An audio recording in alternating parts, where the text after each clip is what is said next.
স্মৃতিবোৰ জুবিনৰ লগত মোৰ আহে। মই আৰু বিশেষ নকওঁ, মোৰ চকুলৈ আহি যায়। আজি আমি মৰিয়নিৰ নকছাৰীলৈ আহিছিলোঁ।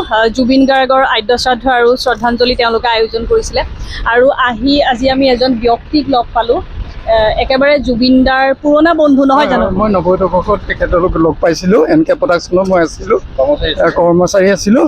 তেখেতৰ অনামিকাৰ পৰাই মই তেখেতৰ লগতে 9 বছৰ কাল কটাইছিলোঁ। মই আচলতে আমি সদ্যহতে টিভিৰ স্ক্ৰীণত বা আমি যিসমূহ লোকক দেখা পাই থাকোঁ জুবিন গাৰ্গৰ লগত বা এতিয়া যিসকল শিল্পী আছে শেষত পিছত আহিছে, মানে পিছত, কিন্তু এই পুৰণা মানুহখিনিক আচলতে এওঁলোক অন স্ক্ৰীণত নাহে কেতিয়াও, এওঁলোকক কোনেও চিনি নাপায়। কিন্তু আজি ময়ে চাগে সৌভাগ্যৱান নেকি এওঁক আজি লগ পাই গ'লোঁ। কওকচোন, NK প্ৰডাকশ্যনত থকা দিনৰ কথাবোৰ অকণমান কওকচোন। জুবিনে আৰু তেতিয়া ঘৰৰ পৰা আহি এনেকৈ প্ৰায় এনে ষ্টাইলতে থাকে আৰু এনেকৈ চাদাও খায় নহয়, চাদা অকণমান দিওঁ আৰু মোক কয়, খুৰা কচোন টকা 100 দিবলৈ। মই আৰু খুৰা টকা 100 বিচাৰিছে, দি দিওঁ। তাৰপিছতে আৰু কবি, দেৱতাক কবি টকা 2000 লাগে। তাৰপিছতে অকণমান দেৰি পিছত চাদা খালে আৰু ই ক'ত গ'ল মই গমেই নাপাওঁ আৰু। তাৰপিছত নাই আৰু 2 দিনৰ পিছত পাওঁ। তাৰপিছত মোক সোধে যে হেৰি নহয়, মোৰ ছাইডটো কেনেকুৱা চলিছে, কোন ছাইড চলিছে বুলি কয়। মই তেতিয়া কওঁ ডিব্ৰুগড় ছাইডটো ভাল চলি আছে দেই, লখিমপুৰটো ভাল চলিছে, গুৱাহাটী ছাইডটো মই ক'ব নোৱাৰোঁ, দেৱতাহে গম পায়। তেতিয়া মানে আপুনি সাংস্কৃতিক জীৱনৰ লগৰী আছিলে নে জুবিনদাৰ, নে আপুনি একেলগে সহপাঠী আছিলে? সহপাঠী, আৰু মই মাৰ্কেটিং মেনেজমেণ্টো কৰিছিলোঁ। আছিলোঁ 90 দশকৰ কথা। ঠিক আছিলে, তেতিয়া কেছেটহে আছিলে, কেছেট মাছ। যেতিয়া জুবিন গাৰ্গে অনুষ্ঠান কৰিছিলে তেতিয়া আপুনি কেতিয়াবা মই যাওঁ মাতে, লগত যাওঁ। তেতিয়া কেনেকুৱা, তেতিয়াৰ জুবিন গাৰ্গ কেনেকুৱা আছিলে? তেতিয়া চিম্পুল, কেতিয়াবা কিবা যেন চুলি কচাৰ কিবা মেলি আহিব, কেতিয়াবা খোপা বান্ধি আহিব, কিবা কৰি আহিব, কোনো হিচাপ নাই তেতিয়াৰ পৰা। তাৰপিছত যোৰহাটত কিমান বছৰ আছিলে তেখেত? যোৰহাটত প্ৰায় মই 9 বছৰ কাল তেখেতক পালোঁ। তাৰপিছতে গুৱাহাটীত গ'ল, গুৱাহাটীৰ পিছত বম্বে গুচি যোৱাৰ পিছত মই লগ হওঁ প্ৰায় খাই গ'ল আৰু থাকি গ'ল। তাৰপিছত পাইছিলোঁ, কেইবাবাৰো পাইছোঁ। বুবু বৰাৰ ষ্টুডিঅ'ত পাইছোঁ, বিবাহত পাইছোঁ, বিবাহ অনুষ্ঠানবিলাকত প্ৰায় পাই থাকিছোঁ। তাৰপিছত এতিয়া আপোনাৰ যোগাযোগ কিমান দিনৰ পৰা নাইকিয়া হৈ থাকিলে? মোৰ প্ৰায় 20 বছৰমানৰ পৰা মোৰ নাইকিয়াই হৈ গ'ল প্ৰায়। আপুনি চেষ্টা কৰিছিলে? কৰিছিলোঁ কিছুদিনৰ আগলৈকে, 20 বছৰ আগলৈকে মই ফোনো কৰিছিলোঁ তেখেতৰ লগত। মোকো কওঁতে, মানৱ কেনেকুৱা আছ, তাই কি কথা, ভালনে তোৰ, যাম দেই বুলি কয় মোক। আজি যিহেতু আপোনাৰ সহপাঠী আৰু আপোনাৰ লগৰী এই পৃথিৱীৰ পৰা নাইকিয়া হৈ গ'ল, এই মুহূৰ্তত এই কথাবোৰ আচলতে আমি সুধিব নালাগে, তথাপিতো আপোনাৰ জৰিয়তে যদি আমি ক'ৰবাত জুবিন গাৰ্গক বিচাৰি পাওঁ, সেইকাৰণেহে আপোনাক মই এই কথাখিনি সোধা।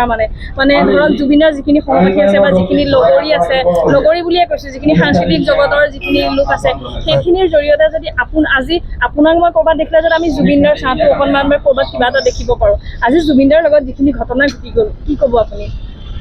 মই মৰ্মাহিত হৈছোঁ। এইকাৰণে মই একো ভাষাই বুজাব নোৱাৰোঁ আপোনালোকক। মই আজি বৰ এই কথাবোৰ মনলৈ আহিলে বেদনা আহে, স্মৃতিবোৰ জুবিনৰ লগত মোৰ আহে। মই আৰু বিশেষ নকওঁ, মোৰ চকুলৈ আহি যায়। নমস্কাৰ। আপোনাক এই মুহূৰ্তত দুখ দিয়াৰ বা একো ইচ্ছা আমাৰ নাই, কিন্তু তথাপিতো যিহেতু জুবিনদা আজি নাই আমাৰ মাজত, তাৰমানে অসম আজি অস্তিত্বৰ সংকটত, হয়নে নহয়? আজি অসম আজি অস্তিত্বৰ সংকটত। আজি অসমত চিনাকি দিবলৈ আৰু একো নাই। জুবিনদাক বাদ দি আৰু এতিয়া অসম শূন্য, হয়নে নহয়?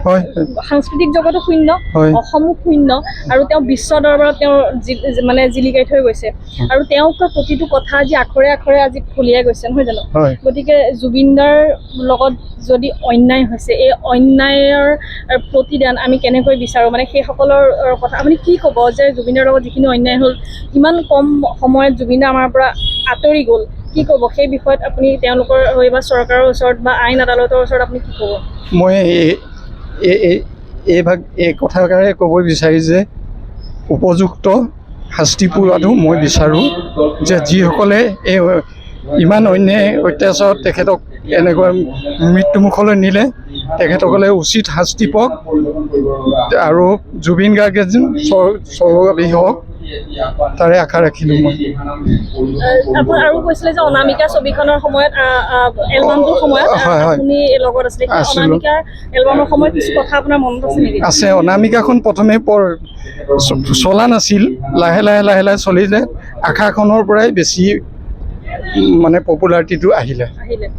এতিয়া যিহেতু বিভিন্ন সংবাদ মাধ্যমত হওক বা বিভিন্ন আমি ছ'চিয়েল মিডিয়াত আমি দেখিবলৈ পাইছোঁ যে জুবিন গাৰ্গৰ যি মেনেজাৰ সিদ্ধাৰ্থ শৰ্মাই টকাৰ কিছু লেনদেন আছিলে আৰু তেওঁ জুবিন গাৰ্গক হিচাপ দিয়া নাছিলে। এইখিনি আমাৰ কথা নহয়, যিহেতু আজিকালি সকলোৱে সামাজিক মাধ্যম ব্যৱহাৰ কৰে। সামাজিক মাধ্যমত শুনা কথা কিমান সত্য বা অসত্য তাৰ বিষয়ে মই একো ক'বলৈ নাযাওঁ, কিন্তু যিহেতু আপুনিও জুবিন গাৰ্গৰ মেনেজমেণ্টৰ দায়িত্বত আছিলে সেই সময়ত, নহয় জানো? মই NK প্ৰডাকশ্যনৰ দায়িত্বতহে আছিলোঁ। আৰু এটা কথা এইখিনিতে ওলাইছে, যিহেতু NK প্ৰডাকশ্যনৰ পৰা জুবিন গাৰ্গ পৰৱৰ্তী সময়ত আঁতৰি গৈছিলে, নহয় জানো? গতিকে এই পৰিস্থিতিটোৰ কথা জানে নেকি আপুনি? নহয়, তেখেত অসমৰ পৰা বম্বেলৈ গুচি গৈছিলে অন্যান্য ভাষাৰ গীত গাবলৈ, কিন্তু তাৰপিছতে গুৱাহাটীলৈ আকৌ আহিল। তাৰপিছতে গুৱাহাটীতে প্ৰায় এইবোৰ গান হ'ল। তাৰপিছত মই তেখেতক তেনেধৰণে লগ পোৱা নাই।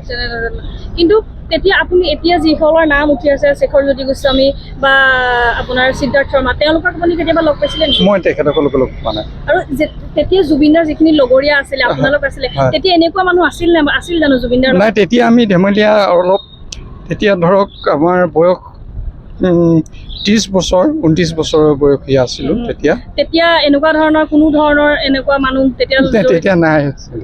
তেতিয়া পুৰা ক্লিন আছিলে, ক্লিন, একদম ক্লিন। আৰু জুবিন কেনেকুৱা মনৰ মানুহ আছিলে? মানে আপোনাৰ পৰা শুনিবলৈ বহুত মন গৈ আছে। মানে আমি জানো জুবিনে কেনেকুৱা মনৰ মানুহ আছিলে, আমি শুনিছোঁ, সকলোৱে জানে, কিন্তু তথাপিতো আপুনি যদি একদম কাষৰ পৰা লগ পাইছে, গতিকে একদম মানে আপোনাৰ হাৰ্ট বিট আৰু ক'বলৈ গ'লে তেতিয়া কেনেকুৱা আছিলে? ধৰক স্বভাৱ সুলভ বা কেনেকুৱা ধৰণৰ আপোনালোকৰ বিহেভিয়াৰ? ই আহিব আৰু খালি এনেকৈ কিবা বাজনা এটা বজাই থকা নিচিনা আৰু এনেকৈ কৰি থাকে আৰু মানৱ চাদা অকণমান দে বুলি কয়, খায় আৰু এই পইচা লৈ আৰু যায়। আৰু পইচা পাতিৰ ক্ষেত্ৰত জুবিনৰ আগতেও নাই একো নাই, 100 টকা পালে হ'ল, গুচি গ'ল। কোনো তেতিয়া আজিৰ দৰে অনুষ্ঠানত কোনো দৰদাম নাছিলে? নাই, তেনেকুৱা নাছিলে। আপুনি গুৱাহাটী ঘৰলৈ গৈছেনে? গুৱাহাটী পিছৰ আগতে থকা ঘৰত গৈছোঁ, পিছৰ ঘৰলৈ মই নাই যোৱা। আৰু যিহেতু জুবিনৰ কথা পাতিলোঁ, আপোনাৰ নামটোৱে ক'বলৈ নহ'লে, আপোনাৰ নামটো? মানৱজ্যোতি গগৈ। আৰু মানৱজ্যোতি গগৈ জুবিনদাৰ এজন পুৰণা বন্ধু তথা সহপাঠী, সাংস্কৃতিক জীৱনৰ লগত জুবিনদাৰ লগত ওতঃপ্ৰোতভাৱে জড়িত আছিলে। আৰু বিশেষকৈ অনামিকা ছবিখনৰ এলবামটোৰ সময়ত খুব জড়িত আছিলে। NK প্ৰডাকশ্যনৰ মেনেজমেণ্টৰ দায়িত্বত তেখেত আছিলে। গতিকে এতিয়া সেইবোৰ অতীত, কিন্তু অতীত হ'লেও মানে সেইখিনি স্মৃতি নহয় জানো? যদিও জুবিনদাৰ কায়িকভাৱে আমাৰ মাজত নাই, কিন্তু জুবিন গাৰ্গ আমাৰ মাজত সদায় অমৰ হৈ থাকিব। আৰু তেওঁৰ সৃষ্টিৰাজিৰে, তেওঁৰ কৰ্মৰাজিৰে আমি এনেকৈয়ে আমি আগবাঢ়ি যাব লাগিব। আজি এখেতক লগ পাই কথা দুটাৰ কোৱাৰ মোৰ কোনো ধৰণৰ ভিউৱাৰ্ছ বা কোনো ধৰণৰ ফলোৱাৰ্ছৰ আশাত মই কৰা নাই, কিন্তু যিহেতু আমি আৱেগিক হয়, আৱেগ জড়িত হৈ আছে, সেই মানুহজন, সেই ব্যক্তিজন আজি আমাৰ মাজৰ পৰা এটা সত্তা হেৰাই গৈছে। গতিকে তেওঁলোকৰ জৰিয়তে যাতে আমি অকণমান হ'লেও ক'ৰবাত জুবিন গাৰ্গক বিচাৰি পাওঁ, আৰু যিখিনি লোকে জুবিন গাৰ্গৰ একাংশ লোকে, খুব নগণ্য একাংশ লোকে যি জুবিন গাৰ্গৰ বিপৰীতে দেখা গৈছে ছ'চিয়েল মিডিয়াত, এতিয়া কিছুমান একাংশ সৰু কিছুমান মানুহে খুব তুলুঙা মন্তব্য কৰি আছে। গতিকে সেইসকলক অনুৰোধ জনাব বিচাৰিছোঁ, মানে তেওঁলোকে যাতে নিজৰ স্বাৰ্থৰ কাৰণে সেই মহান ব্যক্তিজনক আৰু অপমান নকৰিব। আপোনালোকে মানে আৰু অপমান কৰি অপমান নকৰিব। আৰু আপোনালোকে অপমান কৰিলেও নকৰিলেও এই ক্ষেত্ৰত আমাৰ একো নাহেও নাযায়ও, কাৰণ তেওঁলোক অসমেই নহয়, বিশ্ব পৃথিৱীৰ ভিতৰত তেওঁ জিলিকি আছে আৰু সদায় আমাৰ মাজত জিলিকি থাকিব। গতিকে আপোনাক মানে কি ক'ম, আপুনি ভালে থাকিব। আৰু আপুনি গান গাইছিলে নেকি? নাই, মই বজাইছিলোঁ ঢোলকীয়া। বজাইছিলে? দেৱজিৎ শইকীয়া মোৰ ভিন্ন আছিল, তেখেতৰ লগত মই গায়ক আছিল, মই ঢোলক বজাইছিলোঁ। আপুনি ঢোল বজাইছিলে? ঢোলক বজাইছিলোঁ। এতিয়া আপুনি তেনেকুৱা কাম কৰেনে? ঢোলক মই এনেই বজাওঁ, কিন্তু প্ৰগ্ৰাম চগ্ৰাম নকৰোঁ আৰু। এতিয়া প্ৰগ্ৰাম নকৰে? কেতিয়াৰ পৰা এৰি দিলে প্ৰগ্ৰেম কৰা? মই প্ৰগ্ৰেম প্ৰায় মই বিবাহৰ পিছৰ পৰা এৰি দিলোঁ।